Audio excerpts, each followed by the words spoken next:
Hi, welcome to the Hot Dish, comfort food for Middle America. I'm Heidi Heitkamp. And I'm Joel Heitkamp. There's a lot going on in the country right now. We have a lot to talk about, including Donald Trump's inauguration earlier this week. You know, it is kind of an amazing kind of turn of events, a comeback kid.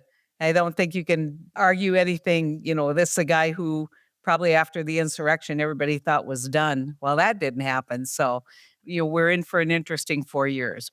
So, Joel, I watched the whole thing, including I can't get the audio to work for poor Carrie Underwood. But what was your reaction to the inaugural speech?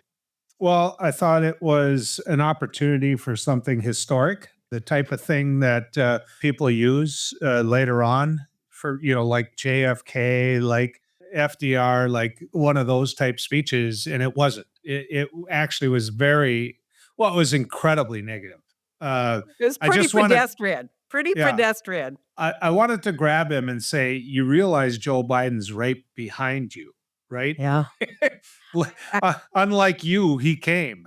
I talked to someone completely nonpartisan who said the whole while it made him so uncomfortable, because people just don't do that in the Midwest, like invite someone to a party and then spend their whole time criticizing him. But the word that I would use for it was small.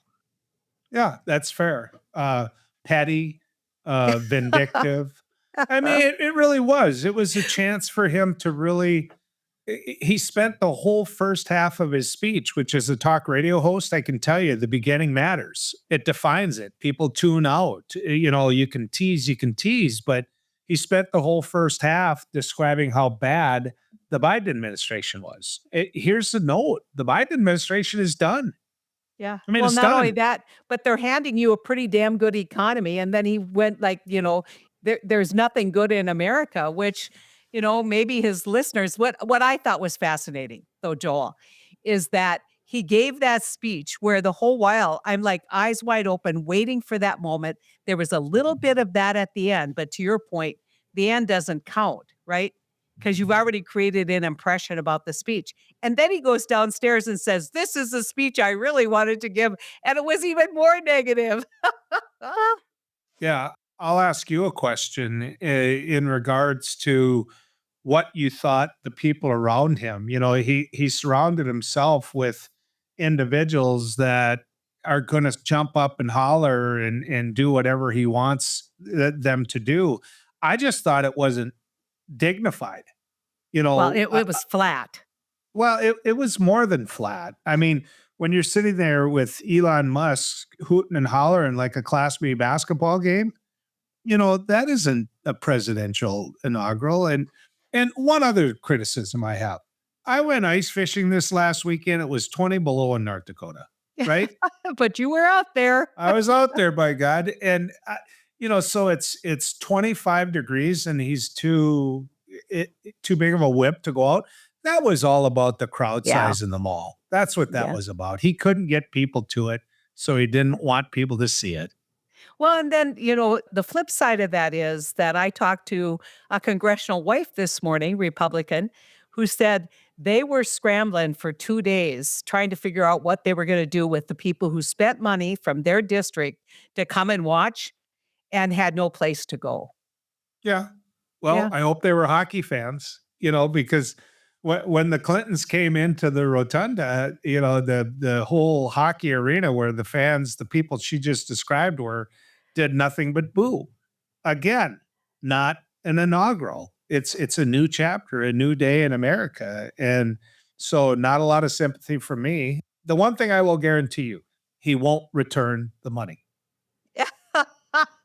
What? Oh, okay. So just a quick, I know this is a little off topic, but this Bitcoin thing, this Bitcoin scam, and the whole while cryptocurrency is trying to convince everybody that, oh, this is really legitimate. This is the wave of the future.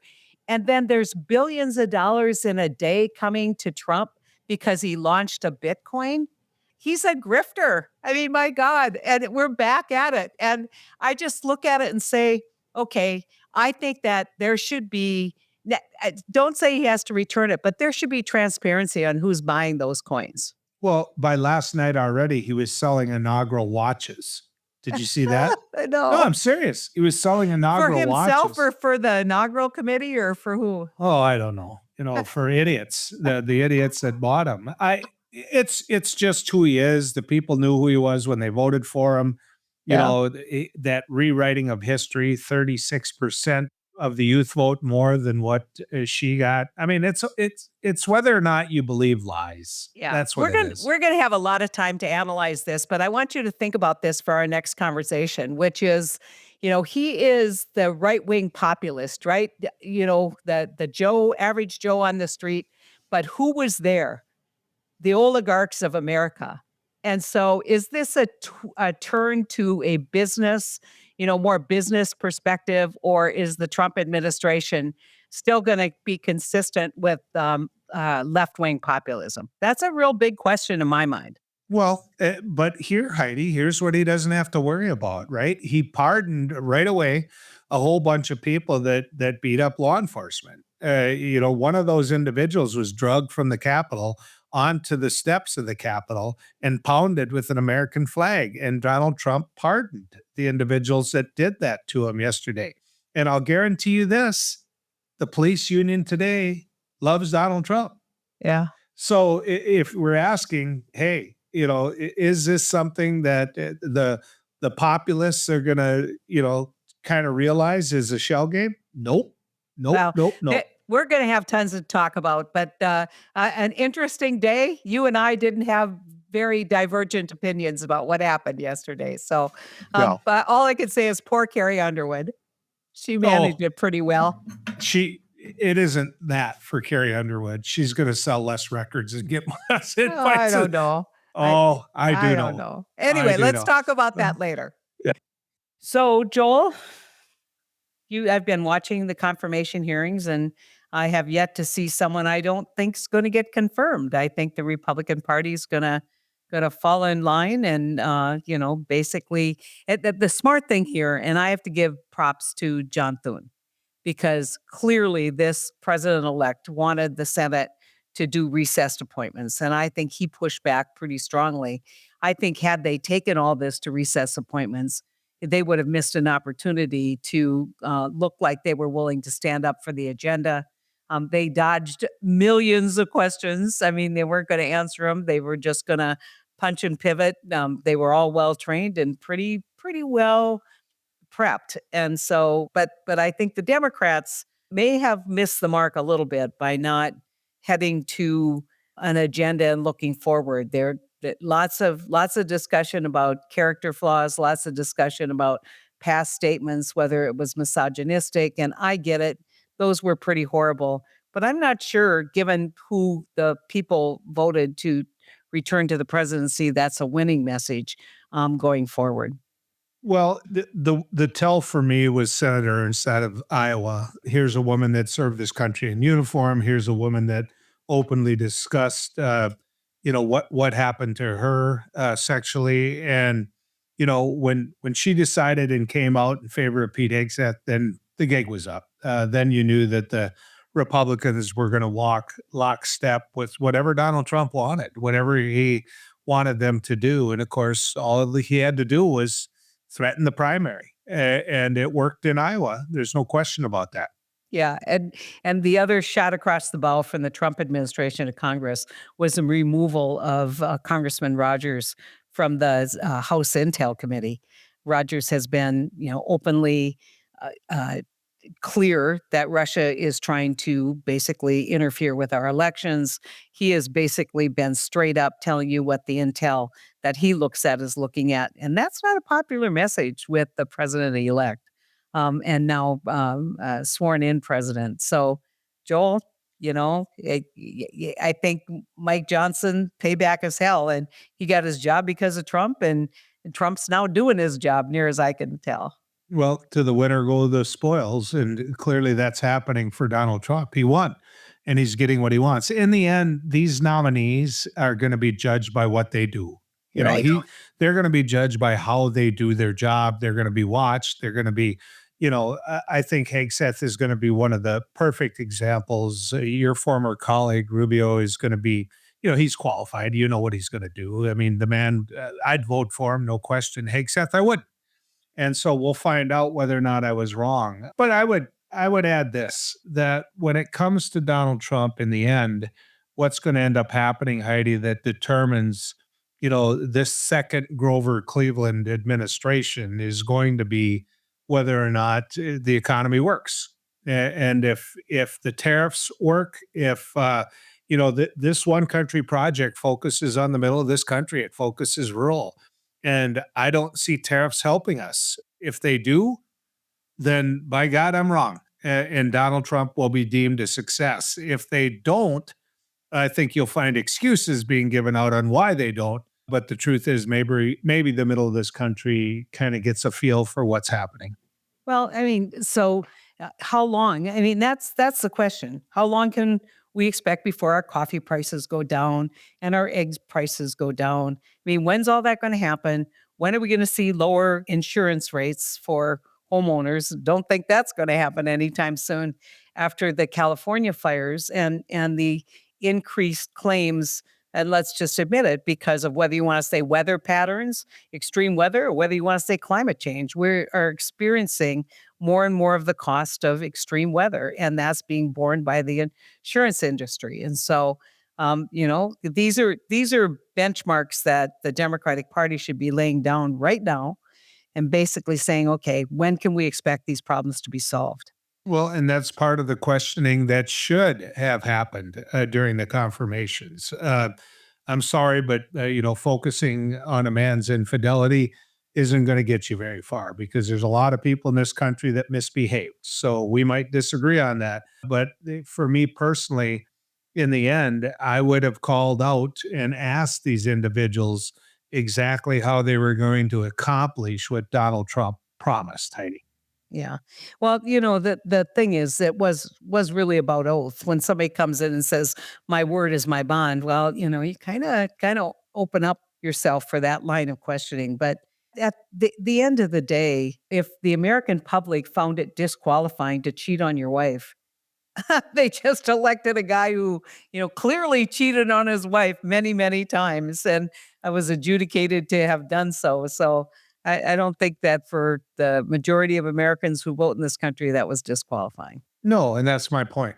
I mean, I think they almost expect it out of this administration, and you don't qualify for one of these positions unless you do. Yeah, it's obviously a joke, but I just would have focused far more on the number of people in the military. I would have made Right. the lead story on managing that big of a staff, that many personnel. And as somebody who's managed people on a much smaller scale, way smaller scale, I can tell you this: being the boss isn't easy, and being the boss of millions is going to be pretty tough. Well, here's another benchmark. He's basically said now that Donald Trump is in charge of the military and he's going to be in charge, recruitment will go through the roof. Well, let's see. Yeah. Let's see if that's true. Well, Um, a great point, but the upside for me is the Ukrainian war is over and my eggs are cheaper. and it, we all are unified in advancing the bro culture, which Yeah. is what this is all about. Yeah. Well, Well, listen, Joel, we're going to have a lot to talk about. A farm bill that's still not around, commodity prices which are really struggling, um, uh, you know, kind of waning interest in doing anything in the biofuels area, especially aviation fuels, and what that means.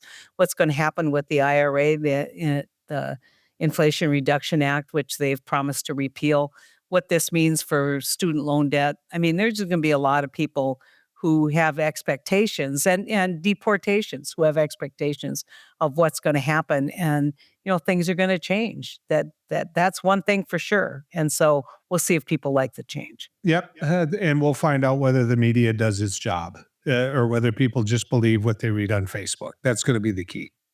Yeah, people, I mean, the one thing the Democrats need to be better at is figuring out how to get your message out. I mean, when the Meta guy, Zuckerberg, says we're going to crowdsource fact checking, then we better be the crowd that's helping fact check.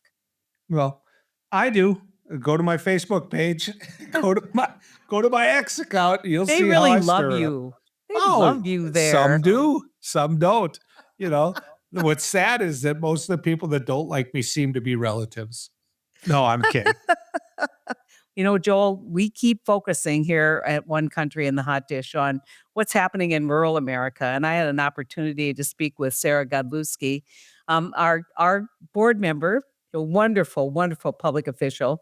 She's Wisconsin's Secretary of State. And we talked a lot about the Democratic Party and the opportunities that were missed maybe in the last 4 years to actually communicate better with people in rural America. And Wisconsin is kind of ground zero. Wisconsin and Iowa, two states that I think still everybody thinks Iowa's lost forever. I'm not convinced about that.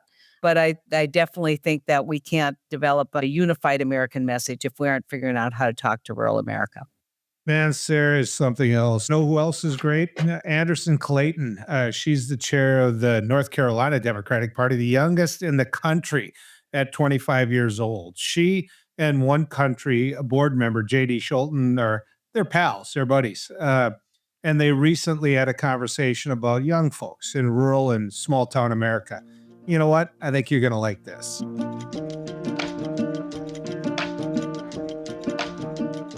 Hello, listeners. I'm JD Scholten, a One Country Project board member, and today I'm speaking with my friend, Anderson Clayton. She is the chair of the North Carolina Democratic Party, and she was elected in 2023 at the age of 25. She is the youngest chair of the state political parties in the U.S. So welcome to the Hot Dish, Anderson.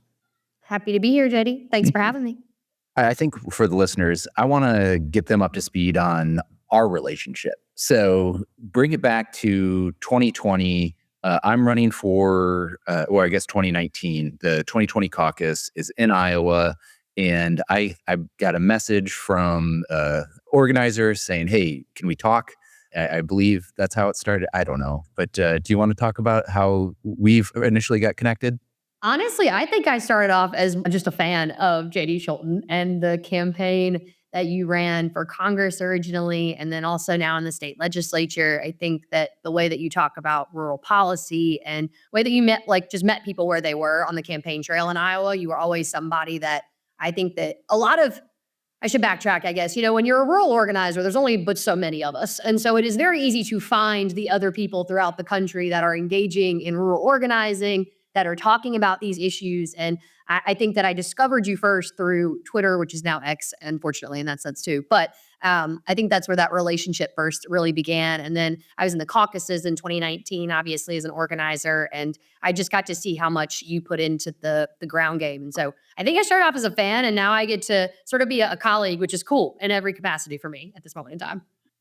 Well, now the fan is switched, and I'm a huge fan of what you've been doing. So, can you talk a little bit about what made you want to become the chair of North Carolina Dems, and kind of what you saw in the 2024, or just kind of, I guess, before we talk about what you saw in the 2024 election, just what made you want to run for it, and kind of the first parts of what it means to be a chair in North Carolina.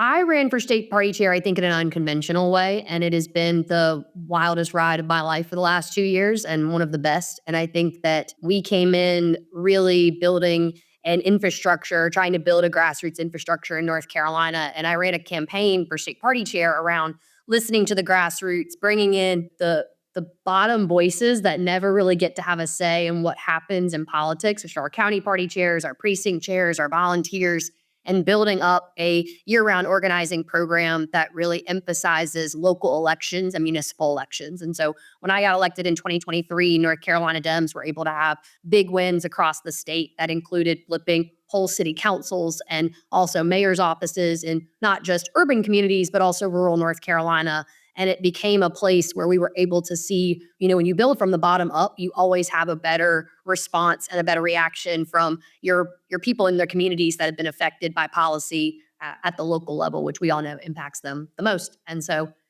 24 was a wilder ride, I would say, but North Carolina was able to prevail against some pretty strong Republican headwinds at the national level. And I think that came from good candidate quality. We were one of the only states in the country, besides, I think, Florida. And I think Iowa actually was one of the other states that recruited or maybe it was Idaho, if I'm not mistaken. One of the I's in the Midwest, I promise, and in the West, were able to recruit all of their state legislative seats. And so North Carolina was able to contest all but 2, and that really helped us prevail in breaking a Republican supermajority and winning a Democratic governor's seat, a lieutenant governor's seat. And also we're fighting out right now a Supreme Court justice race that is the last race that has not been called in the entire country, that has not been given a certificate of election yet in the state.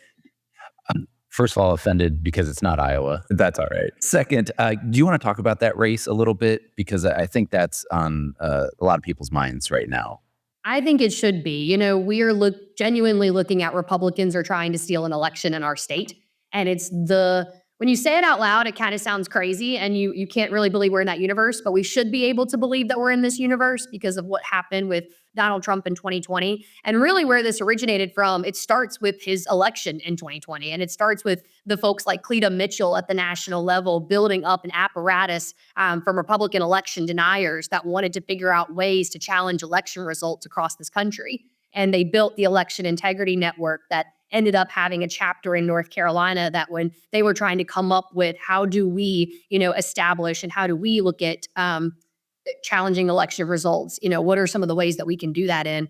And it's resulted in the 4 lawsuits that currently sit in both state and federal court right now. Judge Jefferson Griffin is a Republican Court of Appeals judge in the state, and he lost an election to Democratic Supreme Court Justice Allison Riggs to hold that Supreme Court justice seat by 734 votes. And right now, folks are looking at every level to try to challenge over 60,000 voters in the state of North Carolina who did everything right when they went in to vote, including showing a photo ID and making sure that they had registered correctly beforehand by the State Board of Elections and what they had deemed necessary. And Republicans are trying to take away this election. And Jefferson Griffin just launched another lawsuit this week that said, okay, maybe we don't need to challenge all 60,000. Maybe we'll only just challenge overseas voters and military voters right now in the state, but just make it so that I can win. However many voters I can challenge so that I can win this election. And we're seeing it play out in our state right now.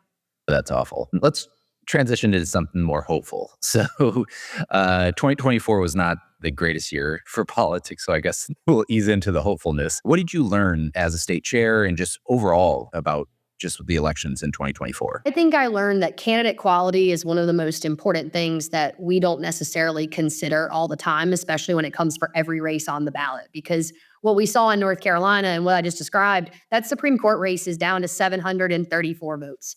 And that meant that field margins mattered. And I think a lot of what I'm hearing post-analysis of this election is that Democrats need to run away from their values. Democrats need to run away from traditional ways of organizing. And I'm not saying we don't need to embrace new ones. I just think that, there is still a respect level to meeting somebody at their doorstep and bringing politics to them. And I think that so many people right now are trying to challenge that, and they're trying to make it so that we only need to be creating new media apparatuses, which I don't disagree with. But I think that what we know from rural organizing is that you can walk and chew gum at the same time, and most of the time you have to. And I don't think that we have to negate one for the other.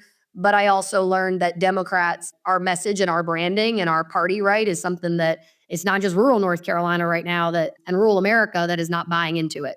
And I think that we have got to get better off at selling a vision of what it looks like to be a strong party in this country and also what it means to represent those values. But I hope North Carolina shows people that running away from the Democratic values is not the way we do that. And I think that, it shows at the state level where we won 6 statewide races in North Carolina. We had 15 statewide races on the ballot this year, including the presidential, which is something else not a lot of people know about our state, is just how many of those Court of Appeals races, Supreme Court races, and all of those congressional races and everything else can add up down ballot too. It's just, I think that we have a lot of opportunities to show people what our party looks like at every level, and we need to embrace that. And North Carolina, I think, did that in a way this year where we had phenomenal people like Mo Green step up to run for superintendent. Justice Allison Riggs is a voting rights attorney and someone that came up through the Southern Coalition of Social Justice for her career path in politics and in law. And I think that someone like that running for office, it matters the type of people that we have.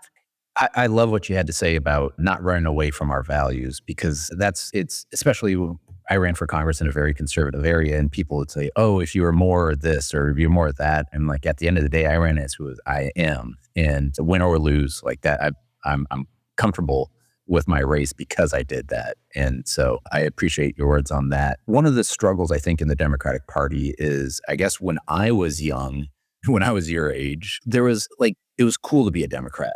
Like we had Obama, like it was fresh and everything. And I feel like we're not the cool kids. I'm not saying Republicans are all that by any means, but what do you think that the Democrats need to do to just get back that swag, I guess, for lack of a better term?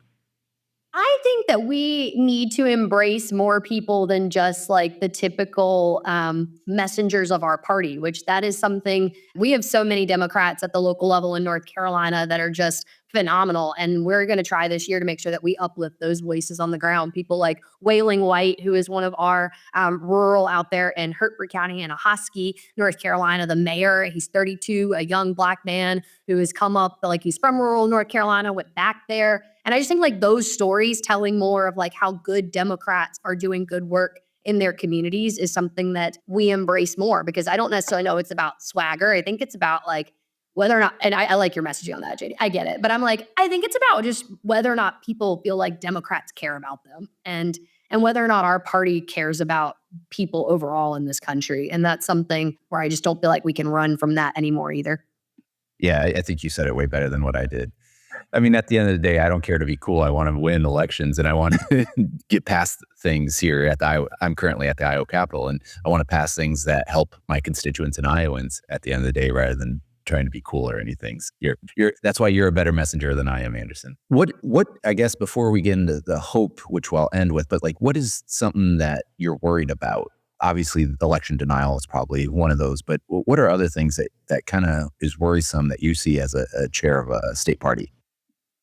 I mean, if Republicans are able to steal this election in North Carolina right now, it opens it up for them to do whatever they want to across the country. And I think that what we're looking at in North Carolina is a pilot program for them right now to figure out if we can challenge 60,000 votes here, we can challenge 200,000 in Pennsylvania, we can do it in Wisconsin, we can do it everywhere else too, because a lot of what they're challenging are voters that were pre-registered before 2002, before the Help Americans Vote Act was passed. And what happened in 2002 with that legislation was that it required you to have your driver's license number or your social security number attached to your voter registration form. And if there were folks that registered before that, they were grandfathered in. And so they have done nothing wrong in this process, but Jefferson Griffin is still coming after them. And I think that is the subversion of democracy that I am worried about and that I'm nervous about, and trying to make the urgency around that honestly palpable for people, because I think that I have sat for the last 2 months realizing that this could be possible, and we are deeply worried about what's going to happen in our state and also for this country after that and what it depends on. And I know that's not necessarily hopeful and maybe what you want to go into next, but I think the hope part that I have of that is looking at the fact that we're fighting back, and like they're going to have to pry this election from my cold dead hands, to be honest with you. And that's where I'm like, they can bury me in court fees. They can try to bury us in the fact that we're talking about special elections in North Carolina. We're talking about like, what is the worst possible case scenario that could happen right now? And Democrats are getting prepared for whatever we need to do to put up the resistance, the fight. And I think that that's what we're seeing nationally too, is we want a strong party and we want people to fight back. And that's what I think Americans need to see from us right now too. We have a DNC chair election coming. What do you want to see from a chair at the DNC level?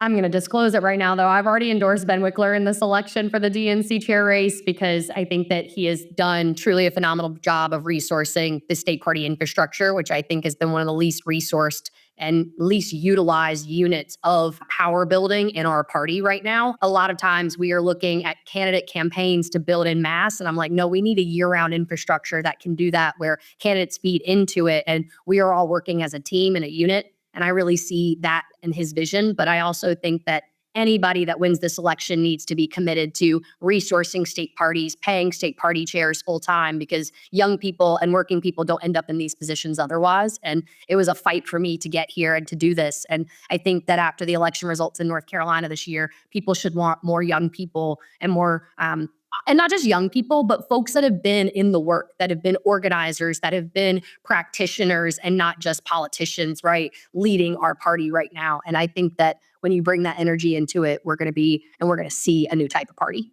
For listeners, I'll say that Heidi Heitkamp has endorsed Ken Martin. But at the end of the day, we're all Democrats. We're all going to support whoever's at the top. And so I'll just mention that. But okay, let's move on to hope. I know the next 4 years with the president is not going to be the greatest, but what gives you hope right now?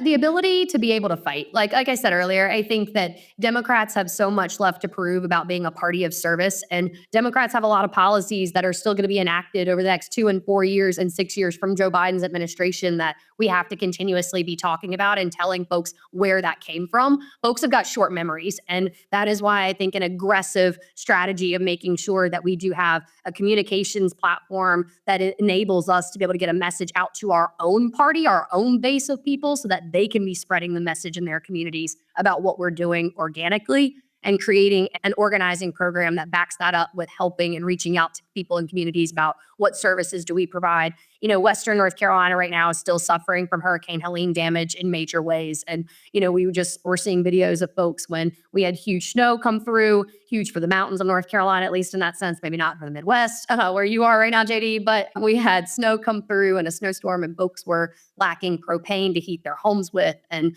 making sure that the Democratic Party is there and enabling resources to flow. And if that means that we need to have our state legislators and anybody from other parts of the state out there to amplifying those messages, that's what we've got to do. And we're going to be able to this year. And I'm excited about that. Well, Anderson, you give me so much hope. It's been so fun to see you progress from an organizer here during the caucuses to now leading North Carolina Democrats. And I'm just so proud of you and just excited of what you're able to do, because I do feel that the party does need a changing of the guard, so to speak. We need younger folks like yourself and young leaders. And that's what gives me hope. Thank you for all that you do. And I just excited to see what North Carolina does next. Thank you. I'm such a huge fan of yours still, JD. So thank you for all that you're doing for Iowans and for folks out there everywhere. And if you can help us out with any sort of donation to our judicial fund, though, right now, like I said, we're in a legal fight of our lives out here in the South, and Republicans are trying to steal an election. You can go to ncdp.org/donate. We would appreciate it. I didn't catch that. What was that again? What was the website? It is ncdp.org/donate. And anyone can either, honestly, to sign up to volunteer, help us out. We've got municipal elections this year, and North Carolina Dems are going to be playing hard in every quarter of North Carolina. Wonderful. Thank you so much, Anderson. Thank you. When you hear someone young like this talk the way she talks and doing the things she's doing, you just have a lot more hope for more bipartisan kind of country and an opportunity for young people to get engaged. So thank you, listeners, for joining us. I hope you had as much fun and enjoyed the interesting conversations. We sure did. You bet. Tell us what you think. Email us your thoughts, questions, and suggestions. Our address is podcast@onecountryproject.org. That's podcast@onecountryproject.org. And the Hot Dish is brought to you by the One Country Project. Learn more about the One Country Project at onecountryproject.org. We'll be back in 2 weeks with more Hot Dish, comfort food for Middle America.